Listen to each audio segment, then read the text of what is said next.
নমস্কার বন্ধুরা, শুভ সকাল। আমি শুক্লা, আর শুক্লা ফ্যামিলিতে জানাই তোমাদের অনেক অনেক স্বাগত। আশা করছি তোমরা সবাই ভালো আছো, সুস্থ আছো। আমার পরিবারেরও সবাই সুস্থ আছে, ভালো আছে। আর এখন বাজে সকাল 6:30। তো আজকে তো রবিবার, আজকে একটু দেরি করেই ঘুম থেকে উঠেছি। আর উঠেই চলে এসেছি বাইরে এসে দেখলাম মায়ের উঠোন ঝাড় দেওয়া হয়ে গেছে। তা মাকে বললাম, মা তুমি ফুলগুলো তোলো, আমি একটু ভিডিও বানাই। তো আজকে এই জন্যে মাকে দিয়েই ভ্লগটা স্টার্ট করলাম। আর দেখো মা পুজোর ফুলগুলো তুলে নিচ্ছে। আর এই সাদা ফুলগুলো না আমার বেশ ভালো লাগে পুজোয় ঠাকুরের পায়ে দিতে, জানো তো। আমার গোপাল তো সাদা ফুল খুব পছন্দ করে। তো বাড়িতে গাঁদা ফুল আছে, তো গাঁদা ফুলগুলো দিয়ে আমি বাইরে যে ঠাকুর ঘরটা, ওই আসনে পুজো করি। আর এই সাদা ফুলগুলো আমি আমার গোপুকেই দিই। আর যদি বেশি হয় তখন ঠাকুর ঘরে হরিচাঁদ, শান্তিমাতা, ওনাদেরকেও দেই পায়ে।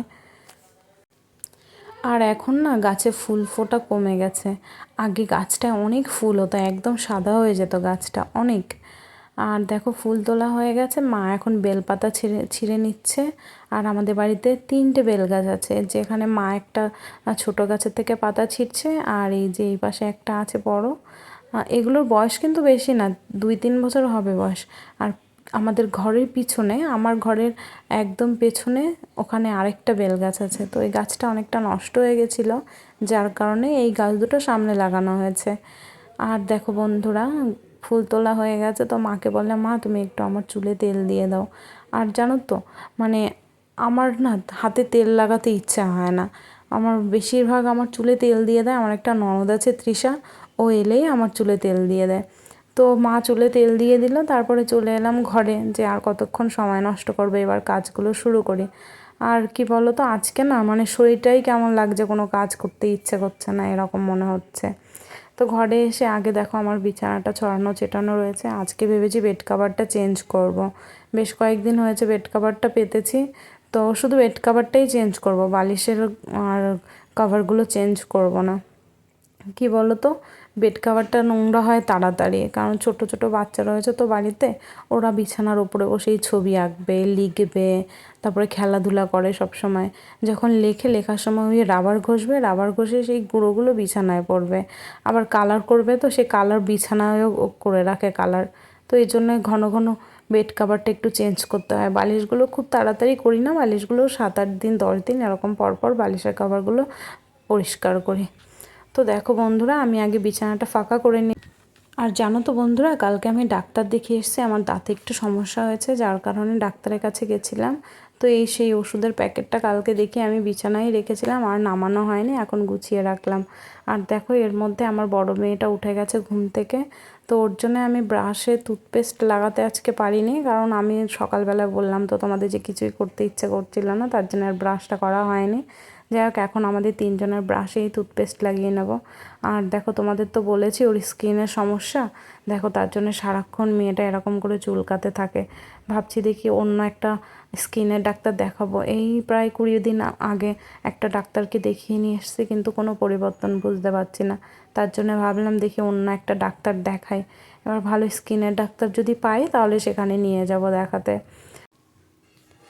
আর ওর এখন ড্রয়িং টিচার আসবে। তো তার জন্য এখনও ফ্রেশ হবে, ফ্রেশ হয়ে গিয়ে যেখানে আমরা শুয়েছিলাম ওই জায়গাটাই আঁকবে, ওখানেই বসে আঁকে প্রতিদিন। তো তার জন্য এখনও ব্রাশটা করে নেবে, আর ততক্ষণে আমি আমার কাজগুলো গুছিয়ে নিই। আর দেখো এখানে আমি বেড কাভারটা প্রথমে তুলে নিলাম, তুলে নিয়ে বিছানাটা ঝাড় দিয়ে নিচ্ছি। আর কি বলো তো বন্ধুরা, ভীষণ ধুলো পড়ে। আমি তোমাদের তো আগের দিনও ভিডিওতে বললাম যে এত পরিষ্কার করে ঝাড়পোছ করে রাখি, তারপরেও যে এত ধুলো কোত্থেকে পড়ে কে জানে। আর দেখো আমি বেড কাভারটা চেঞ্জ করে নিলাম। আর আমি কিন্তু তোমাদের দেখানোর জন্য কিচ্ছু নতুন করে করি না। আমি ব্যাস যেভাবে আমি বাড়িতে কাজগুলো করি, যেভাবে গুছিয়ে রাখি, আমি সেটুকুই তোমাদের দেখানোর চেষ্টা করি। আমার বাড়তি কোনো কিছু আমি তোমাদের দেখানোর জন্য করি না। আর এই জামা কাপড়গুলো না কালকে নামিয়ে রেখেছিলাম বিকেলবেলা, আর ভাঁজ করতে পারিনি। তো এখন ভাঁজ করে নিচ্ছি। আর সায়নী দেখো তোমাদেরকে হ্যালো করে গেল। ও এখন ফ্রেশ হয়ে এসছে, তো মুখটা ধুয়ে এসেছে ও নিজে নিজেই। আর এই গাছটা দেখো, এই গাছটা কালকে সায়নীকে নিয়ে গানের স্কুলে গেছিলাম। তখন একটা আমাদের স্কুলের সামনে একটা দোকান আছে, সেই দোকানে এই গাছগুলো ছিল, অনেক ধরনের গাছ আছে। তো এই গাছটা সায়নীর পছন্দ হয়েছে, বললো মা এই গাছটা নেব, তার জন্যে নিয়ে এলাম যে অ্যাকোরিয়ামের পাশে রাখলে ভালোই লাগবে দেখতে। তো আমি চেয়েছিলাম দুটো সানফ্লাওয়ার নিতে, সায়নী বললো না এটা নাও, সানফ্লাওয়ার পরে নিও। তার জন্য এটা নিয়ে আসলাম। আর আমার কাছে বেশি টাকাও ছিল না, কারণ দাঁতের ডাক্তার দেখিয়েছিলাম, তো ওখানে প্রায় অনেকগুলো টাকাই খরচা হয়েছে। এই জন্য আর টাকাও তুলিনি, এই জন্য আমি আর ওটা নিতে পারলাম না। দেখি সামনের সপ্তাহে গিয়ে ওই গাছ দুটো নিয়ে আসবো। তো দেখো তোমাদের সঙ্গে গল্প করতে করতে আমার জামা কাপড়গুলো কিন্তু গোছানো হয়ে গেছে। আর এই যে শোকেসের এই যে তাকগুলো না, এখানে ওই ওপরের তাকটায় আমি শাইনি রেগুলার যে জামা কাপড়গুলো পরে সেই জামা কাপড়গুলো এখানে রেখে দিই। আর নিচে যে তাকটা, ওখানে সৃজনী রেগুলার যে জামা কাপড় পরে সেগুলো রেখে দিই। তো ওগুলো আর খুব সুন্দর করে গুছিয়ে পরিপাটি করে রাখি না। আর বন্ধুরা, সত্যি কথা বলতে কি জানো তো, আমি মানে খুব সুন্দর করে গুছিয়ে পরিপাটি করে কাজ করতে পারি না, মানে যেটুকু পারি এই দেখো এরকমই। আমি অনেকে দেখি কি সুন্দর করে গুছিয়ে রাখে জামা কাপড়গুলো, আমি সত্যি বলছি, সত্যি কথা বলতে কোনো লজ্জা নেই, আমি এত সুন্দর করে গুছিয়ে রাখতে পারি না।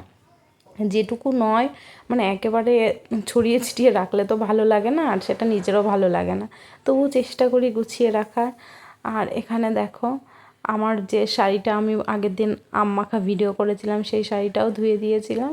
তো সেই শাড়িটা আমার আলমারির মধ্যে রেখে দিয়েছি, এই জায়গাটায় শুধু আমার জামা কাপড়গুলোই রাখি। আর এখানে দেখো এই যে আমার চুড়িদারগুলো রয়েছে ওখানে ভাঁজ করে রেখেছি, আর তার মধ্যে শাইনির ওই টপটা রেখেছি। ওটা কিন্তু শাইনি ড্রয়িংয়ে সেকেন্ড হয়েছিল, তো ওই টফিটা পেয়েছিল। আর এখানে দেখো মাছের জারটা প্রতিদিনই মুছি, তারপরে ওপরে ধুলো পড়ে যায়, তার জন্য আর কিছু মুছি বা না মুছি, কিন্তু মাছের জারটা আর টেবিলটা রেগুলারই মুছি। হ্যাঁ, না হলে ওখানে ধুলো জমে যায়, আর ভালো লাগে না ধুলো জমে গেলে দেখতে। আর দেখো গাছটা ওই টেবিলের ওপরেই রেখেছি অ্যাকোরিয়ামের পাশে। কেমন লাগছে তোমরা কমেন্ট করে বলো বন্ধুরা প্লিজ। আর তোমরা যদি কমেন্ট করো তাহলে কিন্তু আমি ভিডিও বানাতে উৎসাহ পাই। তাই তোমরা প্লিজ ভিডিওটা দেখে কমেন্ট করো, বলো ভিডিওটা কেমন হয়েছে। আর যদি ভুল হয়ে থাকে আমার, সেটাও তোমরা ধরিয়ে দিও যে হ্যাঁ তুমি এখানে ভুল করেছো। আর জানো তো বন্ধুরা, তোমাদের সঙ্গে গল্প করতে করতে, তোমাদের সাথে কথা বলতে বলতে না আমি ওষুধটা খেতেই ভুলে গেছিলাম সকালে। তো যার জন্যে সায়নী মনে করিয়ে দিয়েছে, মা তুমি তো ওষুধটা খাওনি, ওষুধটা খেয়ে নাও। তো আমি এখানে বসে পড়েছি ওষুধ নিয়ে ওষুধটা খেতে। আর ওষুধ না আমার একদমই খেতে ইচ্ছা করে না, তবুও ওষুধটা খেতে হবে, কারণ দাঁতের অনেকটাই প্রবলেম হয়েছে, যার জন্য এখন অপারেশন করতে হবে। তাই নিয়ম করে ওষুধটা খেয়ে নিতে হবে। আর ওষুধটা খেয়ে চলে এসেছি আমি রান্নাঘরে। তো রান্নাঘরে এসে চিংড়ি মাছ রেখেছে, চিংড়ি মাছটা প্যাকেট থেকে বের করে নিয়ে প্রেশারে সেদ্ধ ভাত বসিয়েছি। তো আজকে করব আলু আজকে সেদ্ধ দিতে ভুলে গেছি আমি। আর আজকে করব হলো গিয়ে উচ্ছে কুমড়ো সেদ্ধ, আর পাশে দেখো ডিম ভিজিয়ে রেখেছি, ডিম সেদ্ধ। আর আমার সায়নী বলেছে ডিমটা সেদ্ধ করে ভাজা খাবে।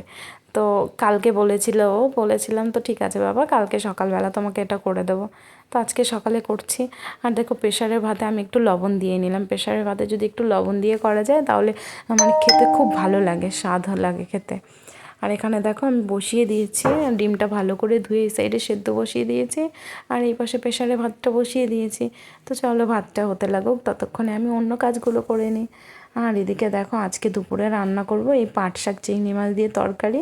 আর মাকে বলেছি যে মা, আমাদের পুরনো বাড়িতে কচু গাছ হয়েছে, তো ওখান থেকে কটা কচুর ডগা নিয়ে এসো, কচুর ডগা দিয়ে তরকারি করব। আর করব ওই কুমড়ো রয়েছে যেটুকু, ওটুকু ভাজা করে নেব। আর এখানে দেখো আমি শুকনো লঙ্কা ভেজে নিচ্ছি, কারণ বাবা সেদ্ধ ভাত খায় সকালে প্রতিদিন, ওনাকে শুকনো লঙ্কা ভেজে দিতে হবে। আমার কিন্তু আবার শুকনো লঙ্কা ভাজা ভালো লাগে না খেতে, কাঁচা লঙ্কা সেদ্ধটাই খেতে বেশি ভালো লাগে আমার কাছে। কিন্তু উনি বলে না, ওনার শুকনো লঙ্কা ছাড়া খাওয়া হবে না, তাই প্রতিদিন ওনাকে শুকনো লঙ্কা ভেজে দিতে হয়।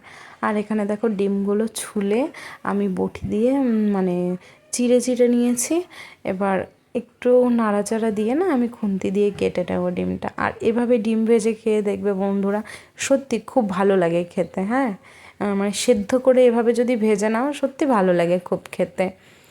তো দেখো আর সৃজনীর এখানে দেখেছো 5টা ডিম সেদ্ধ করেছিলাম, তো এখানে 4টে ডিম ভাজছি। আর একটা ডিম সৃজনী বললো ও ভাজা খাবে না, ও সেদ্ধটাই খাবে। তো বাবা বললো দাও সেদ্ধটা দিয়েই ওকে খাইয়ে দিই। আর সৃজনী কিন্তু সবসময় ওর দাদুর হাতেই খায় 3 বেলাই, তোমরা তো দেখেছো।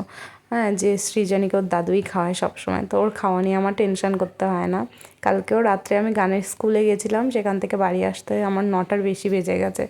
তো এসে দেখি সৃজনীকে ওর দাদু খাওয়াচ্ছে।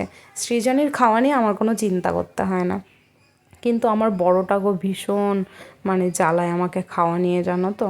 কি করব আমি, এত বড় হয়ে গেছে, 7.5-8 বছর বয়স হতে গেল, তারপরেও যে খাওয়া নিয়ে কত বায়না ওর। এদিকে আমার সৃজনী খুব ভালো। আর ডিমটা আমি একটু লাল লাল করে ভেজে নিয়েছি, দেখো আমার ভাজা কমপ্লিট। এখন আমি বাটিতে করে তুলে নিয়েছি। তো ওদিকে বাবা তো খেতে বসে গেছে সৃজনী সায়নীকে, আর এখন আমি আর মাও খেয়ে নেব, আর খেয়ে দিয়ে ঘরে চলে যাব। আর শশা কেটে রেখেছি, সেটা ঘরে বসেই খাবো আর তোমাদের সঙ্গে কথা বলবো। সৃজনী খুব কথা বলতে চাইছে তোমাদের সঙ্গে। তাহলে চলো খাওয়া দাওয়া শেষ করে ঘরে যাই আমরা।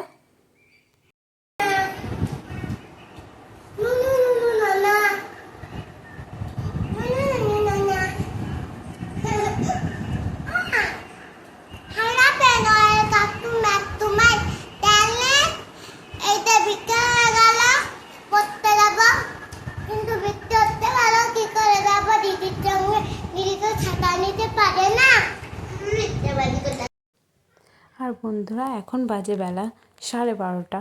তো দেখো আমিও চান করে নিয়েছি আর 2 মেয়েদেরও চান করিয়ে দিয়েছি। তো সায়নীকে আজকে বললাম যে বাবা তুমি আজকে গোপালের সেবাটা দিয়ে দাও, আর ঠাকুর ঘরের পুজোটাও তুমি করে নাও। তো সায়নী তো ওর ভাইয়ের সেবা করতে খুবই পছন্দ করে, ও গপুকে খুব ভালোবাসে ওর। আর গপুকে যদি বলি যে হ্যাঁ তুমি এখন ভাইকে চান করিয়ে দাও বা ভাইকে খেতে দিয়ে দাও, ও খুব খুশি হয়, আনন্দ মনেই করে সেই কাজগুলো। তো দেখো চান করানোর জন্য ও প্রথমে ঘটিতে জল নিয়ে এসেছে, আর সেটার মধ্যে গোলাপ জল, ফুল, তুলসী পাতা এগুলো দিয়েই চান করায়। আর কি বলো তো বন্ধুরা, আমি গোপালের চানের জলে কিছু দিই কি না দিই, গোলাপ জল, তুলসী পাতা আর ফুল এটা দিয়েই রেগুলার কিন্তু ওর অভিষেকটা করাই। তো সায়নী দেখো অভিষেক করিয়ে নিচ্ছে, আর ও তো ছোটো মানুষ, এখনও বোঝে না ঠিকঠাক করে গোপালের সেবা কীভাবে করবে। তারপরেও যখন ও করছে, ভগবান এটুকুতেই খুশি হবে যে না এত ছোট একটা বাচ্চা আমার সেবা করছে, হ্যাঁ এত ভালোবাসা দিয়ে এত আনন্দ নিয়ে মনে যখন আমার সেবা করছে, ভগবান এতেই অনেক খুশি হয়ে যাবে। আর ও জানো তো মানে কিছু একটা সমস্যা হলেই আগে ও ভাইয়ের কাছে মানে ভাইকেই মনে করে, এসে আগে ভাইয়ের কাছেই বলে যে ভাই আমার এটা হচ্ছে, আমার ওটা হচ্ছে। আর সারাক্ষণ মুখে ভাই ভাই ভাই এরকম করতে থাকে। যখন আমরা ওর মা বাড়িতে যাই না, তখনও ভাইকে রেখে যেতে চায় না, সঙ্গে মা বাড়িতে নিয়ে যাবে। একবার আমরা বকখালিতে গেছিলাম, তো তখন ও যাবে না ভাইকে রেখে, ভাইকে সাথে করে নিয়ে যাবে। তো বন্ধুরা কি বলো তো, আমরা তো আমিষভোজী, এবার সব জায়গায় না ওকে আর নিয়ে যেতে পারি না, কারণ আমরা আমিষ খাই। এবার ওকে তো তোমার গোপাল সেবা করতে গেলে নিরামিষ খেতে হয়, সেটা তো আমরা পারি না, এই জন্যই ওকে নিয়ে সব জায়গায় বেরোতে পারি না। তারপরেও মাঝে মধ্যে একটা দিন ঠিক করে রাখি যে না এই দিনটায় আমরা গোপালকে নিয়ে বেরোবো, সেদিন আমরা নিরামিষ খাই। জানো তো একদিন আমরা পার্কে নিয়ে গেছিলাম ওকে, সেদিন আমরা পার্কে গিয়ে কিচ্ছু খাইনি, হ্যাঁ শুধু গোপালকে নিয়ে গেছিলাম ঘুরতে। তো যেদিন ওকে নিয়ে বেরোনোর কথা ভাবি সেদিন নিরামিষটাই খেয়ে নিই। আর দেখো গোপালকে চান করানো হয়ে গেছে, এখন গোমাতা। আর গোপালকে ঠিকঠাক টাইম মতন না সব সময় পেরে উঠি না ওর সেবাটা করতে, তার জন্যে সায়নী গোমাতা এনে দাও, গোমাতা এনে দাও এরকম বায়না করছিল। তাই গোমাতাটাকে এনে দিয়েছি, যাতে ও যখন খিদে লাগবে ওর ইচ্ছা মতন দুধ খেয়ে নিতে পারবে। আর গোমাতাটাকে ছোট্ট নিয়ে এসেছি, কারণ যখন আমি গোমাতাটা কিনেছি না তখন আমার হাতে বেশি পয়সা ছিল না, তার জন্যে আমি গোমাতাটা ছোট দেখে নিয়ে এসেছি। মা বলেছিল কিছুদিন ওয়েট করো, একেবারে বড় একটা নিয়ে এসো। আমি বললাম না আমার গোপালও তো ছোট, তাহলে গোমাতাটাও ছোট নিই, তাহলে এক জায়গায় মানে দুজনকেই রাখতে পারবো এক আসনে। আর এই যে যেখানে আমার গোপাল রাখে না, এটা কিন্তু গোপালের খাট। হ্যাঁ এখনও আমি ওর জন্যে ঠাকুর ঘর বানাতে পারিনি, গোপালের ঘর বানাতে পারিনি, তাই ওদেরকে দুজনকে একসঙ্গেই রেখে দিচ্ছি। যেদিন আমি পারবো আলাদা করে ঠাকুর ঘর বানাতে, সেদিন আমি গোপালকে মানে সুন্দর করে সাজিয়ে গুছিয়ে ওর ঘরটা সাজিয়ে দেবো। তো চলো এখন যেভাবে পারছি এভাবেই সেবা করে নিই, তোমরা দেখতে থাকো আমার মেয়ে সেবা করছে। এবার উপর থেকে সাজিয়ে দেয়। তোকে আজকে অনেক সুন্দর লাগছে জানিস, তোকে এরকম সুন্দর করে সাজালে যে আমারই মনটা ভালো লাগে। আজকে আমার ভাইকে কত ভালো করে পুজো দেওয়া হয়েছে, কত সুন্দর লাগছে আজকে আমার ভাইকে, জানিস ভাই আমার খুব ভালো লাগে তোকে যদি ভালো করে সাজাতে পারি। তোকে তো আমি রোজ অনেক সুন্দর করেই সাজাই, তোমাকে দুটো ফুল দেবো ঠিক আছে।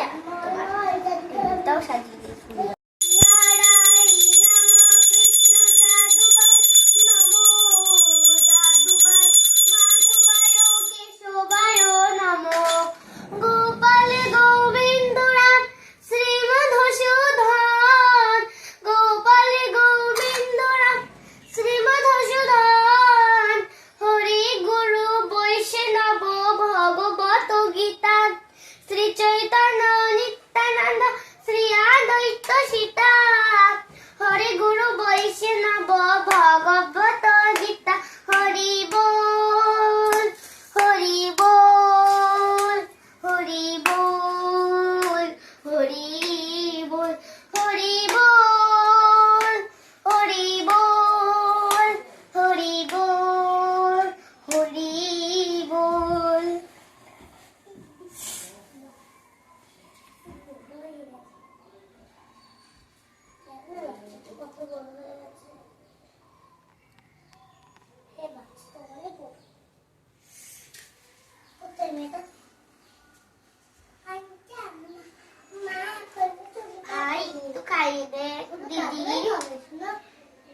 তুমি করো না, খেয়ে নাও। আর এখন গরমকাল তো বেশি করে জল খেতে হবে। এই আমার ভাই মুচকি মুচকি এসে দিল। এই খেয়েছ?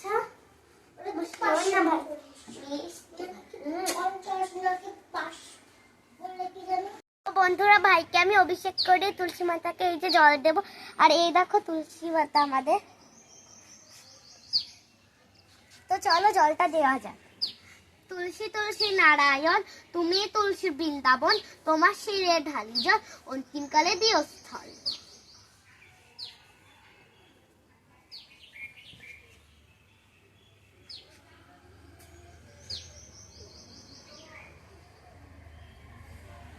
তো বন্ধুরা চলো এখন আবার ভাইয়ের কাছে যাব।